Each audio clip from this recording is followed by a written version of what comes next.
My sister-in-law called the police on me, so I refused to babysit her kids, and now she's mad. Please stay with me as I tell my story. And please, do not forget to support our channel by subscribing to our channel, liking our videos, and sharing your loved one. Your support means the world to us. Now to our story. I opened the door to 3 police officers. My sister-in-law stood behind them, arms crossed, smirking like she'd won something. I was confused, frozen in the doorway. One of the officers asked, "Ma'am, are you watching any children right now?" "No," I said, completely thrown off. "Why?"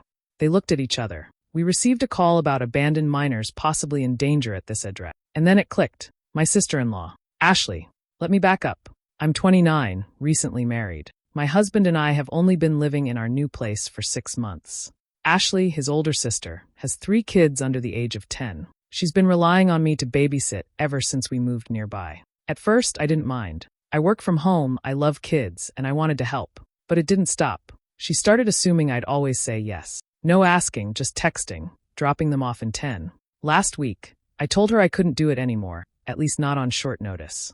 I had deadlines. She said I was being selfish, and hung up on me. Then today happened. I told her no again this morning. She'd asked if I could take the kids for a few hours so she and her husband could go out for lunch and maybe hit Target. I said no. I had a client meeting. 3 hours later, the cops showed up at my door. Ashley told them I was supposed to be watching her kids today and that she thought I left them alone and went out. She even told them she was worried for their safety. When I explained I hadn't seen her kids all day, one officer asked if they could look around just to be sure. Of course, I said yes.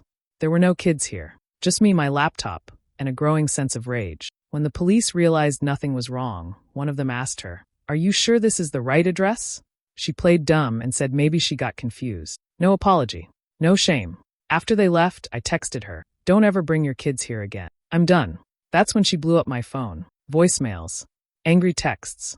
"You're tearing this family apart. You're turning my brother against me. This is what happens when outsiders join the family." But then karma. My neighbor, who has a Ring doorbell camera, caught the whole thing. Ashley standing at the curb, talking to the officers, laughing. I showed it to my husband. He showed it to their parents. Now, everyone knows. And she's real quiet. For over a year, I tried to be the nice sister-in-law. I'm 30, married to my husband for 2 years now, and ever since we moved closer to his family, his sister, Tanya, decided I was her free nanny. She'd drop her 2 kids off at our house without even asking. Sometimes she'd text a 5-minute warning, but other times, she'd just knock and run. At first, I didn't say much. I love her kids, and I figured she just needed help. But it kept happening. Birthdays, weekends, date nights, errands. Anytime she didn't want to deal with her own children, she dropped them on me like it was my job. Then came the final straw.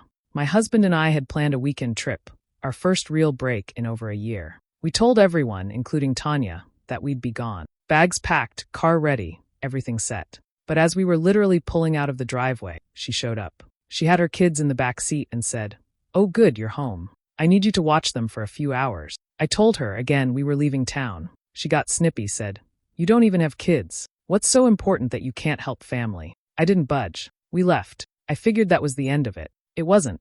2 days later, we got home to a nightmare. A Child Protective Services officer showed up at our door. Tanya had called the police and claimed I'd abandoned her children, said I'd agreed to babysit and then disappeared for the weekend, leaving them home alone. Of course, her story didn't add up. Her kids were never with us. There was no sign of them ever being here. Still, CPS had to follow protocol and do a home inspection. We were mortified. I was done being the nice one. I filed a police report for harassment. I contacted a lawyer and sent Tanya a formal cease and desist letter. I even filed a small claims case for emotional distress and legal fees. And you know what? She didn't show up to court. Turns out she had a pattern. I wasn't the first person she pulled this kind of manipulation on. Other family members started coming forward. A cousin admitted Tanya once dropped her kids off at their house for a quick coffee and disappeared for 8 hours. Now, no one in the family trusts her. The golden girl mask slipped. And me? I sleep just fine knowing she can't step 1 foot near my door without breaking the law. It started with a phone call that felt more like an ambush than a conversation. My sister-in-law, Dana, called me furious, again, because I wouldn't watch her kids that weekend. I had plans, actual, scheduled plans with my husband. But according to Dana, that didn't matter. "You don't even have kids," she snapped. "What are you so busy doing that you can't help your own family?" I stayed calm and said no, like I had every right to. That's when she lost it. The insults started flying. She called me selfish, lazy, a wannabe housewife who thinks she's too good for real work. I didn't even argue. I just hit record. See, this wasn't new. Dana had used her kids as weapons for months, dropping them off without asking, guilt-tripping me constantly, painting me as the cold-hearted in-law who hated children. I had enough. If she wanted to play games, I was going to have receipts. 2 days later, the police showed up. Apparently, Dana told them she had left her kids with me for the weekend and was now worried about their safety. She claimed she couldn't reach me and feared I had abandoned them. The officer started asking me questions, clearly taking the complaint seriously. I didn't say much. I just played the recording. Right there, on speaker, Dana's voice exploded through the phone. I don't care if you're busy. You're going to watch my kids, or I swear to God I will make sure everyone knows what a worthless leech you are. The cop shifted uncomfortably. He asked if I had any kids in the house. I didn't. He looked around, nodded, and said, "Yeah, I think we're good here." He couldn't arrest her yet, but he took a report, and I made sure to file one too. But Dana didn't stop. She kept spreading lies, telling our extended family I let her kids wander the streets, and that she had to involve the police to protect them. I stayed quiet for a while. Then I uploaded the audio file and sent it, unedited, to our family group chat. The fallout was instant. Cousins, aunts, even Dana's own brother lit up her phone. One uncle texted me privately. I always knew she was full of it, but damn. Her golden image crumbled in hours. Now, no one's calling me the villain anymore. Dana's on damage control, and I'm just watching from the sideline, with the volume off.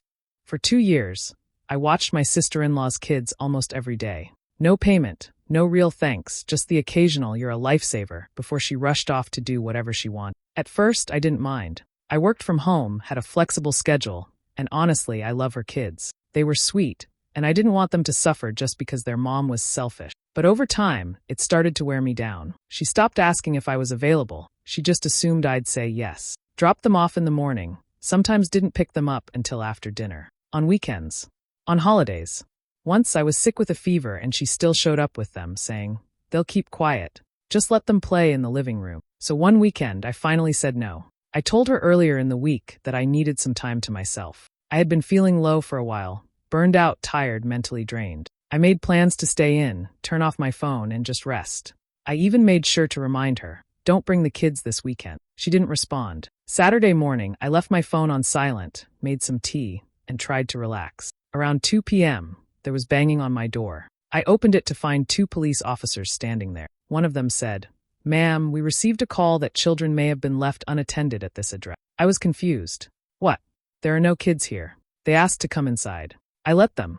They searched the house, nothing. No toys out, no signs of kids. Then they told me my sister-in-law said she left her children with me and couldn't get in contact. She told them she was terrified something happened. I spent the next few hours being questioned. Even after they realized she had lied, they said they had to file a report, just in case. I was humiliated. I felt like a criminal for taking a weekend off. The next day, I blocked her. I blocked her number, her husband's number, every member of her family. I didn't explain. I just disappeared. A week later, her husband called my husband in a panic. No one else would watch the kids. She had to pay for daycare and couldn't afford it. She was falling apart. I didn't respond, and I never will. She got used to free help, and when I stopped being useful, she tried to ruin me. Now she's dealing with real consequences, without me there to clean up the mess. I used to think being kind would speak for itself, that if you showed up, helped out, and didn't cause drama, people would see that. But I was wrong, especially when it came to my sister-in-law, Brooke. Brooke had always been dramatic, but I chalked it up to stress. She had 2 little kids, a full-time job, and no filter. I babysat for her often, usually for free, and never complained. Even when she dumped her kids on me last minute or forgot to pick them up, I smiled through. But the minute I set a boundary, she snapped. I told her one weekend that I couldn't babysit. I had an out-of-town job interview and couldn't cancel it. She texted me 6 times, begging, then guilt-tripping. When I didn't cave, she stopped messaging. I thought that was the end of it, until I got a call from my husband. Apparently, Brooke told the entire family I'd been acting strange, that I'd been lashing out at the kids, and was emotionally unstable. She said she was worried for my mental health, and even hinted I might be a danger to myself. I was shocked. I'd always been calm and dependable. But now people were messaging my husband asking if I was okay. That's when I stopped being quiet. I started pulling receipts. Every text she sent me, every "thank you so much, your amazing" message after I watched her kids. I built a timeline, days I babysat, times she begged me for help, even screenshots where she bragged to friends about how lucky she was to have me around. I started small. I sent a few messages to my mother-in-law and my husband's cousin, just calmly explaining what really happened and showing a few examples. Word spread fast. One by one, family members started seeing through her. Her pattern of lying and twisting things became impossible to ignore. She tried to do damage control, but the more she talked, the worse she looked. Then her husband found out. I didn't even contact him. He reached out to me after seeing the screenshots from someone else. He was livid, not just because she lied, but because she called the cops on me a month earlier and didn't tell him. She said she was worried I'd stolen from the kids. Nothing ever came of it, because it wasn't true. Now their marriage is on the rocks. Last I heard, they're in counseling. I didn't raise my voice. I didn't lie. I just let the truth speak. She turned my kindness into a weapon, so I handed everyone the instruction manual she used word for word. It's not every day your sister-in-law threatens to have you arrested. But with Paige, nothing surprised me anymore. For over a year, she used me like her personal backup plan, babysitting errands, favors, anything she didn't feel like doing. I kept the peace for my husband's sake, until one day I told her no. That's when everything changed. The first time she called the police on me, she claimed I'd stolen from her house. Of course, nothing came of it. There was no proof, because I hadn't taken anything. Still, being questioned like a criminal shook me. But she didn't stop. A few weeks later, she sent a text that chilled me. Next time, I won't just call the cops, I'll press charges. Let's see how you explain that to your boss. That was it. I started gathering everything. I saved every text, every voicemail, every social media message. I kept track of when I babysat, how often she'd forget to pick up her kids, how she insulted me when I set boundaries. I even kept screenshots of her publicly pretending we were so close. And then it happened again. She told the police I had locked her kids in my basement because I was mentally unstable. But this time, my neighbor's security camera caught everything. There was no basement. There were no kids. There was Paige standing in front of my house with her phone, grinning as she made the call. I took the footage and all my records straight to legal aid. Within weeks, I filed for a protective order and sued her for harassment. She didn't expect that. She tried to backpedal, sent a long email about how family should forgive, and things got out of hand. But I wasn't falling for it. We went to court. The judge didn't even let her finish her story. The video spoke for itself. My evidence was organized, clear, and damning. I was granted a protective order. She was legally banned from contacting me, showing up at my home, or involving me in anything without going through an attorney. It's been 4 months since then. I haven't heard a word from her. No texts, no calls, no surprise visits. Just silence. Beautiful, court-ordered silence. And for the first time in what feels like forever, I can breathe. My home feels safe. My mind feels calm. She tried to use fear and threats to control me. But the truth? The truth turned out to be stronger. At first, it didn't seem like a big deal. My sister-in-law, Erica, would say things like, "You're so good with kids," or "We're so lucky to have family close by." I thought she was just being nice. I never realized she was slowly trying to turn me into her unpaid nanny. I live only 10 minutes from her, and I work from home. I don't have kids, so I guess in her mind, that meant I was always available. She'd ask me to babysit here and there, at first with a polite tone, offering to bring coffee or pay me back later. But the later never came. Neither did any payment. It got worse. Eventually, she stopped asking. She started texting things like, dropping the kids off in 5 minutes, or even worse, wouldn't text at all. She'd pull into my driveway, knock on the door, hand me her toddlers and say, "I've got an appointment." Then she'd disappear for hours. I went along with it longer than I should have. I kept telling myself, it's just one more time. Then one day I said no. I had an important meeting for work and told her I couldn't babysit. She didn't answer. I figured she got the message. An hour later, there was banging on my door. I looked outside and saw 2 police officers. They said Erica had called them, saying she left her kids with me and I'd locked her out. That I was refusing to return them. Except there were no kids. She never dropped them off. She made it up. I showed the officers my texts, showed them the empty house. One of them actually apologized and said, "We get these types of family calls more often than you'd think." I'd had enough. I moved out 2 weeks later, told my landlord it was a personal emergency, and paid the penalty. Then I sent Erica a cease and desist through a lawyer friend. No more contact. No more games. A month after I left, I heard through a cousin that Erica had to enroll her kids in daycare. Real daycare. Paid childcare. She was furious, complaining to everyone about the cost, the pickup times, the lack of flexibility. She tried to make me a full-time nanny by force. Now she's paying thousands a month for something I did out of kindness, for free, for nearly a year. She thought she could use me forever. But people like her always forget.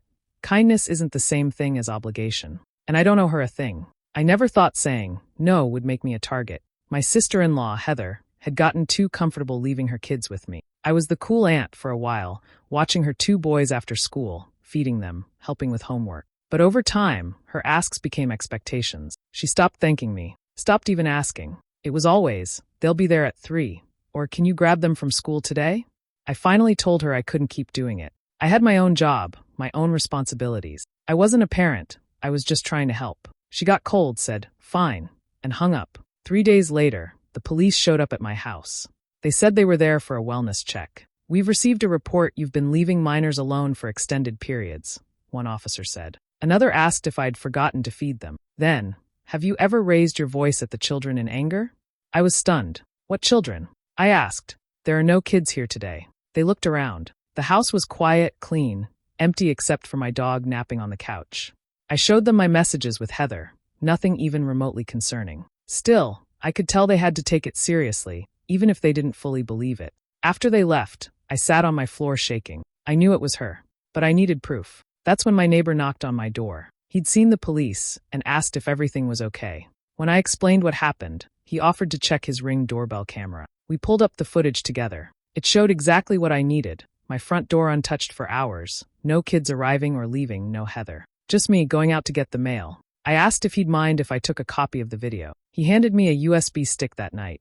I posted everything online. Not to shame her, but because I needed to protect myself. I posted the footage, screenshots of her texts, even a short timeline. I left out her kids' names, blurred their faces in the video. I kept it clean and factual. And then it spread. Family group chats blew up. Cousins messaged me privately saying, "I always thought something was off with her." Even Heather's older sister called me and apologized for her behavior and for believing her stories. Heather tried to do damage control, but it was too late. The lies were out. The truth was clearer than ever. She tried to ruin me with false accusations. All I had to do was show what really happened. When the police knocked on my door, I wasn't even surprised. Tired? Yes.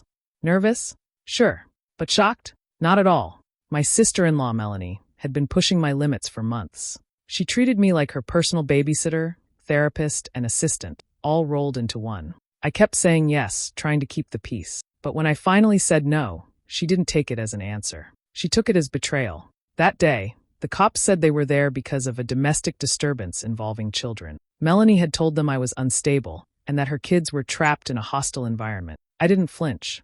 I invited them in, calmly explained everything. There were no kids in the house. I showed them the texts from Melanie asking me to babysit, texts I never responded to. I showed them the last few days of messages where I politely declined. One of the officers actually said, "You're surprisingly calm." I shrugged. When someone like her runs out of control, this is what they do. I've been ready. They left after 15 minutes. No arrest. No warnings. Just a brief apology for the inconvenience. That's when I started cutting ties. I gathered every receipt, texts, emails, voicemail. I made folders. I quietly unfriended her, blocked her number, and sent a group message to the entire family, saying I was stepping away from the drama. I didn't accuse her directly. I just told the truth and attached a document titled, "Timeline of Events," in case you're curious. Melanie panicked. She tried damage control, called me cold, said I was turning people against her. But it didn't work. One by one, people stopped responding to her. She tried to corner my husband at a family dinner, crying about how I broke her trust. He told her flat out, "You used my wife, then tried to get her arrested. You broke this, not her." Now, she's alone. The group chats are silent on her end. No one wants to invite her to anything. People finally see her for what she is, a manipulator who lashes out when she loses control. Me. I've never felt more free. No fake apologies. No forced smiles. No one dropping kids at my door like I'm a daycare center. She thought she could scare me into obedience. She thought the cops would break me. But I didn't fold. And she learned that when you push someone too far, sometimes they push back. She said it was to teach me a lesson. Her exact words. Like I was a child who needed punishment. All because I told her I couldn't babysit her kids that week. My sister-in-law, Rachel, loved control. She made everything a power move, her tone, her demands, even her guilt trips. I used to let it slide. I told myself, it's not worth the drama. But this time she crossed a line. When I said I wasn't available to babysit, she didn't argue. She just said, "Okay."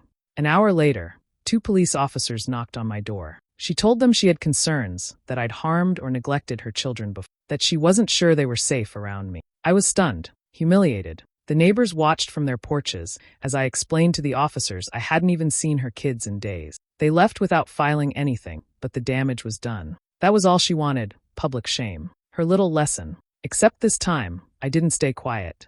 I gathered everything. Texts where she begged me to babysit, voicemails where she said I was the only one she trusted, even one recording where she laughed about how easy it is to get people to do what she wants. I put it all together. Then I wrote a long, detailed Facebook post. I laid out the timeline. I added screenshots. I kept names private, but it didn't take a genius to connect the dots.